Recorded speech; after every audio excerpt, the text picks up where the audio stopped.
बिहार में निष्ठा ऑनलाइन प्रशिक्षण शुरू हो चुका है। 1 अक्टूबर से लेकर 30 अक्टूबर के बीच में हम लोग को 2 कोर्स करने हैं। पहले कोर्स का नाम है बुनियादी साक्षरता और संख्या ज्ञान मिशन का परिचय। इस वीडियो के माध्यम से हम लोग जो सबसे अंत में मुख्य प्रश्नोत्तरी है उसके सटीक आंसर जानेंगे। बिहार के शिक्षक साथियों के लिए भी और सभी देश के राज्यों के लिए भी यह निष्ठा प्रशिक्षण ऑनलाइन मोड में शुरू है। तो यहाँ पे हम लोग जो है बुनियादी साक्षरता और संख्या ज्ञान मिशन का परिचय का मुख्य प्रश्नोत्तरी जानेंगे।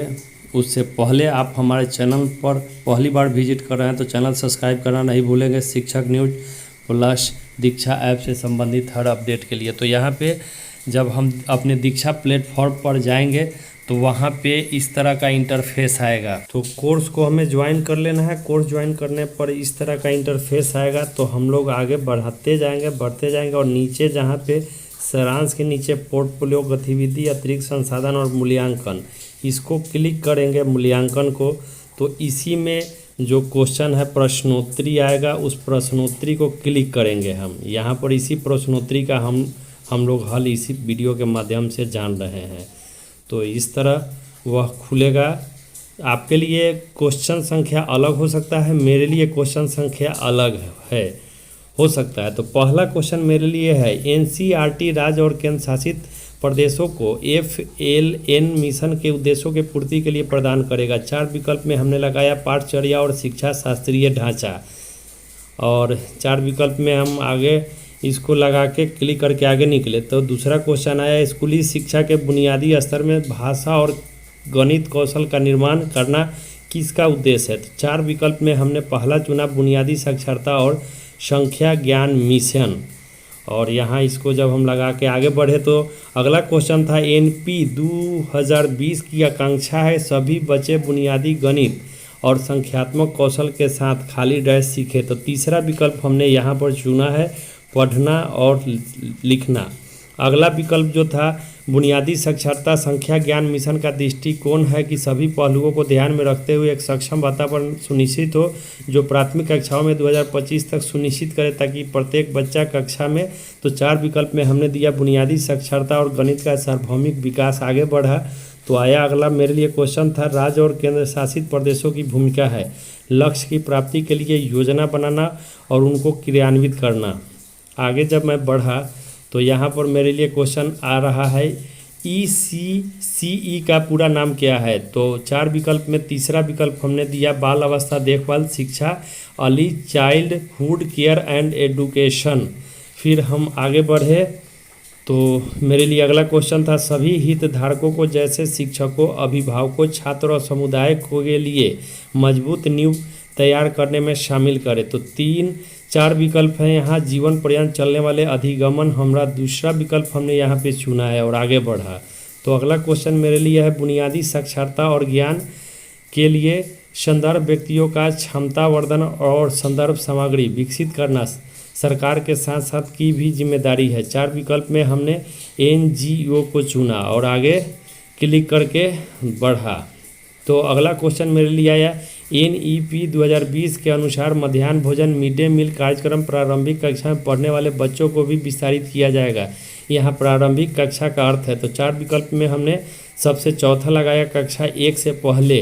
अगला क्वेश्चन था राष्ट्रीय बुनियादी साक्षरता संख्या ज्ञान मिशन सुनिश्चित करेगा कि देश में एक महत्वपूर्ण कदम है हमारे बच्चे तक अर्थ के साथ पठन कौशल बुनियादी संख्यात्मक कौशल प्राप्त करे। तो हमने दूसरा विकल्प कक्षा 3 लगाया। 4 विकल्प था तो हमने दूसरा लगा दिया है कक्षा 3 और आगे बढ़ रहे हैं। अगला क्वेश्चन मेरे लिए है मिशन का विचार है कि प्रत्येक बच्चा खाली डैश पढ़ने लिखने और गणित में वांछित लिखने की क्षमता प्राप्त कर ले।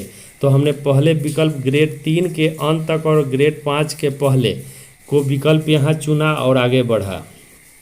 तो मेरे लिए अगला क्वेश्चन था सरकार में ECE मुख्य रूप से एकीकृत बाल विकास सेवाएं या ICDS केंद्रों के माध्यम से प्रदान किया जाता है जिन्हें खाली डैश के रूप में जाना जाता है। 4 विकल्प में हमने आंगनबाड़ी लिया आगे बढ़ा।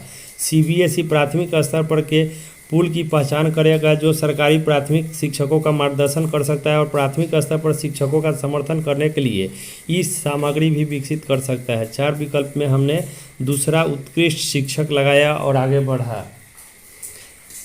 अगला क्वेश्चन है ईसीसी की अवधि है जन्म से 8 वर्ष तक, हमने इसमें लगाया, आगे बढ़ गया। राष्ट्रीय बुनियादी साक्षरता और संज्ञा ज्ञान मिशन का गठन खाली डैश के द्वारा होगा। 4 विकल्प में हमने शिक्षा मंत्रालय लगाया और आगे बढ़ा। FL मिशन में दक्षता हासिल करने के लिए एक राष्ट्रीय पहचान है। 4 विकल्प में हमने सक्षम के साथ भाषा और गणित पढ़ना लगाया और आगे यहाँ पर बढ़ा। तो अगला क्वेश्चन मेरे लिए बना मिशन मोड में तक बुनियादी साक्षरता और संख्यात्मकता के लक्ष्य को प्राप्त करने के लिए राज्यों और केंद्र शासित प्रदेशों की महत्वपूर्ण भूमिका है। तो हमने 4 विकल्प को लिया तो 2025-26 लगा के आगे बढ़ गया। तो अगला क्वेश्चन मेरे लिए है आंगनबाड़ी कार्यकर्ताओं शिक्षकों का ECE प्रशिक्षण स्कूल शिक्षा विभाग के क्लस्टर संसाधन केंद्रों द्वारा खाली डैश होगा। तो मेंटर मैंने लगाया और आगे बढ़ा।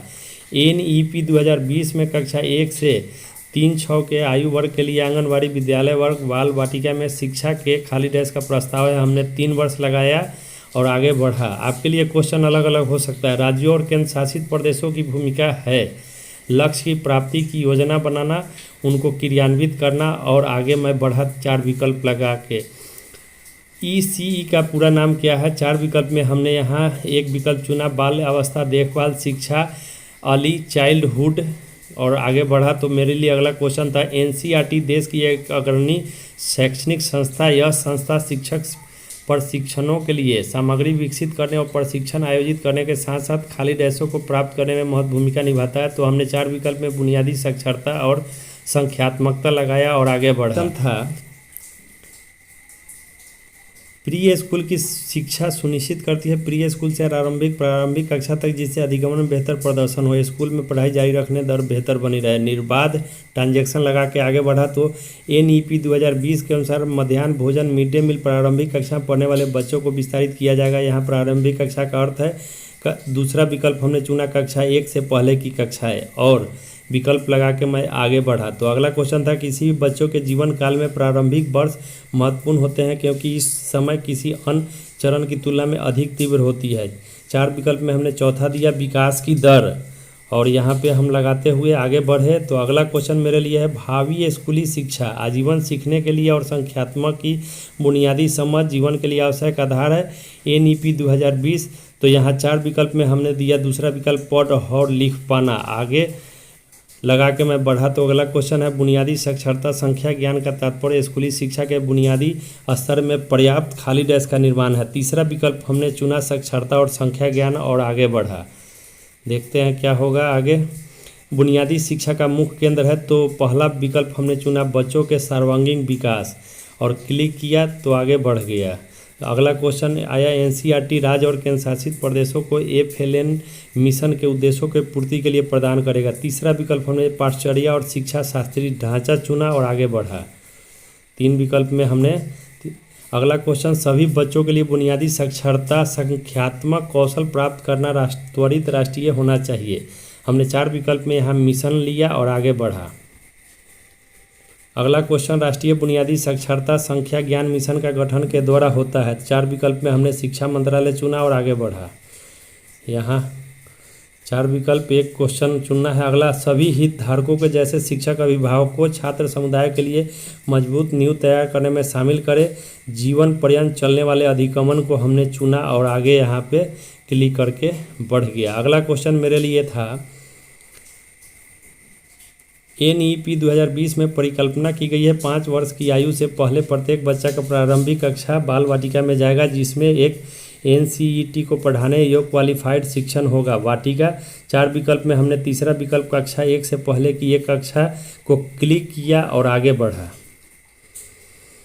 तो अगला क्वेश्चन है स्कूली शिक्षा के बुनियादी स्तर में भाषा और गणित कौशल का निर्माण करना किसका उद्देश्य है। बुनियादी साक्षरता और संख्या ज्ञान मिशन हमने लगाया क्योंकि हम आपके साथ लाइव चल रहे हैं।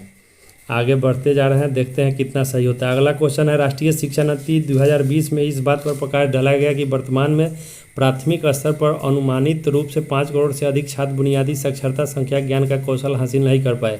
दूसरा हमने विकल्प सहमत एफएलएन को मजबूत करने के लिए कदम उठाए जाने चाहिए विकल्प को चुना है और हम यहाँ पे आगे बढ़ रहे हैं। तो अगला क्वेश्चन मेरे लिए था, प्रारंभिक बाल अवस्था शिक्षा को किस संदर्भ में एक विशिष्ट लक्ष्य के रूप में शामिल किया गया है? सतत विकास लक्ष्य SDGC को हम लगाते हैं, क्लिक करते हैं और आगे बढ़ते हैं। क्वेश्चन मेरे लिए था, हमारे देश में चलाई जाती है ECE संस्थाओं के माध्यम से चलाई जाती है, शामिल आंगनबाड़ी, प्राथमिक स्वास्थ्य और 5-6 आयु वर्ग प्राथमिक अनुदान स्व स्थित एकल। इसका विकल्प प्रारंभिक बाल्यावस्था शिक्षण चुन के आगे बढ़ गए। तो यहाँ पर SDG के लक्ष्य 4.2 का उद्देश्य सुनिश्चित करना है कि सभी लड़कियों और लड़कों के जिसमें वंचित समूह विकलांग बच्चे भी शामिल हैं 2030 तक गुणवत्तापूर्ण देखभाल पूर्ण प्राथमिक शिक्षा प्राप्त हो ताकि प्राथमिक शिक्षा के लिए तैयार हो सके। एक विकल्प हमने पहला चुना है प्रारंभिक बाल्यावस्था विकास, क्लिक करते हैं और यहाँ पर चलते हैं आगे क्या होता है ये तो बाद में पता चलेगा। पहले हम लोग और यहाँ 20 का 20 हमारा क्लिक कर दिए हैं। अब देखते हैं कितना मेरा स्कोर आता है इसमें। आप देख रहे हैं स्क्रीन पर 20 में 20 मेरा अंक सही हो चुका है। इस प्रकार आप अपने प्रश्नों का भी हल कर सकते हैं। काफ़ी सूझबूझ से दीक्षा प्रशिक्षण हम लोग को इस बार करना है। 70 अंक कम से कम लाने हैं।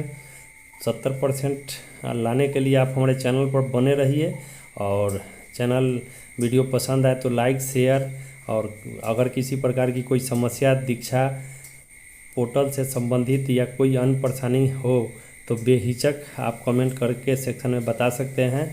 फिलहाल अभी तक के अपडेट के लिए इतना ही। मेरे चैनल पर आप पहली बार विजिट कर रहे हैं तो चैनल सब्सक्राइब करना नहीं भूलेंगे। शिक्षक न्यूज़ प्लस दीक्षा से संबंधित हर अपडेट के लिए धन्यवाद।